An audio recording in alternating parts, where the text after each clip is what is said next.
ઝઘડિયા જીઆરડીસીમાં પ્રદૂષિત પાણી પીવાથી એક સાથે 8 ગાયોના મોત થતા પંથકમાં ચકચાર મચી જવા પામી છે. પશુપાલકે પોલીસમાં ફરિયાદ કરતા જીપીસીબીએ પણ નમૂના લઈ તપાસ હાથ ધરી છે. ઝઘડિયા જીઆરડીસીમાં પ્રદૂષિત પાણી પીવાથી એક સાથે 8 ગાયોના મોત થતા પંથકમાં ચકચાર મચી જવા પામી છે. પશુપાલકે પોલીસમાં ફરિયાદ કરતા જીપીસીબીએ પણ નમૂના લઈ તપાસ હાથ ધરી છે. જીઆરડીસીની કંપનીમાંથી નીકળતું પાણી પી જવાથી ગાયોના મોત થયા હોવાની ફરિયાદ ઉઠી. ભરૂચ જિલ્લાના ઝઘડિયા સ્થિત જીઆરડીસીમાં આવેલ વિવિધ કંપનીઓ દ્વારા અવારનવાર કેમિકલયુક્ત પ્રદૂષિત પાણી જાહેરમાં છોડવાની ઘટનાઓ બનતી હોય છે. આવું પ્રદૂષિત પાણી વરસાદી કાંસોમાં થઈને ખાડીઓ અને નર્મદામાં જતું હોય. ખાડીઓ અને નર્મદાનું જળ તો પ્રદૂષિત થાય જ છે અને સાથોસાથ આવા પાણીથી ખેતીની જમીનોને પણ નુકસાન થાય છે. તેમજ આ પાણી પાલતુ અને જંગલી પશુઓના પીવામાં આવતા તેમના મોત પણ થાય છે.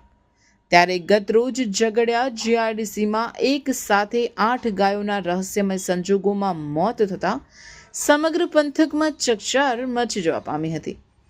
આ સંદર્ભે પશુપાલક ગંગાદાસભાઈ ધરજીયા ભરવાડ દ્વારા ઝઘડિયા જીઆરડીસી પોલીસ મથકમાં જાણવા જોગ ફરિયાદ લખાવવામાં આવી હતી.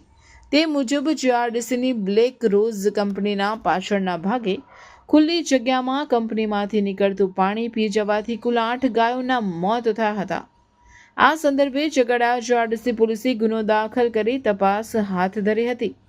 વધુમાં મળતી વિગતો મુજબ આ ઘટના સંદર્ભે જીપીસીબીને જાણ કરાતા જીપીસીબી દ્વારા પાણીના નમૂના લેવાયા હતા. ઉલ્લેખનીય છે કે અગાઉ પણ જીઆરડીસીમાં 14 જેટલી ગાયોના મોત થયા હતા. જીઆરડીસીની કંપનીઓના સંચાલકોનું બનેલું જીઆરડીસી એસોસિએશન કાર્યરત છે. ત્યારે જીઆરડીસીમાં એક સાથે 8 ગાયોના મોત થાય ત્યારે જીઆરડીસી એસોસિએશનને પણ યોગ્ય ભૂમિકા સાથે આગળ આવવું જોઈએ.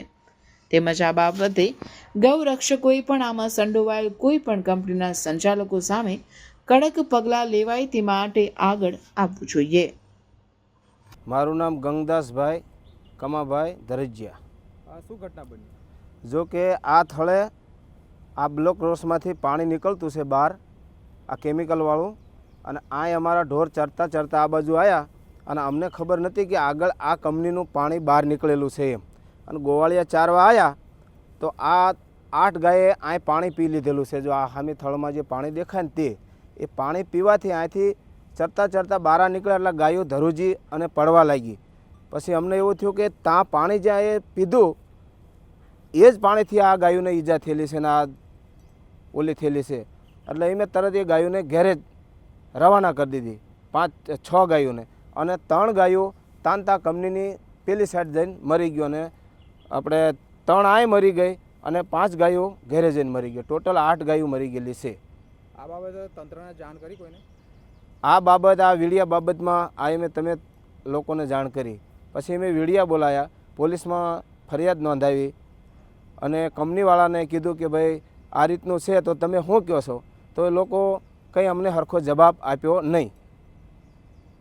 પછી એ લોકો એમ કહે છે એમ કે તમે જે કરવું હોય તે કરો, અમારા સાહેબ કંઈ બહાર ગયો છે, સાહેબ આવે પછી અમે તમે ડિસિઝન લેવી. પહેલાં અમને એમ કીધું કે 1 કલાકમાં તમને ડિસિઝન અમે આપી દઈએ. પછી એ લોકોએ એમ કીધું કે ભાઈ હવે 2:30 વાગે મિટિંગ અમારી છે, મિટિંગ પત્યા પછી તો અમે 2:30 વાગ્યા સુધી રાહ જોઈએ. 2:30 વાગ્યા પછી રાહ જોઈએ પછી કે હવે 3 વાગે આવજો. પછી 3 વાગે લોકોને કોલ કર્યો તો કે ભાઈ અમારા સાહેબ બહાર ગયેલા છે, એની જોડે અમારે વાત નહીં થતી, હવે કાલ 10 વાગે મિટિંગ રાખજો. પછી એ લોકોએ કંઈ અમને સરખો જવાબ નહીં દીધો. પછી મેં પોલીસમાં ફરિયાદ નોંધાવી દીધેલી છે. ભાઈ આ કઈ કંપની છે? Black rose.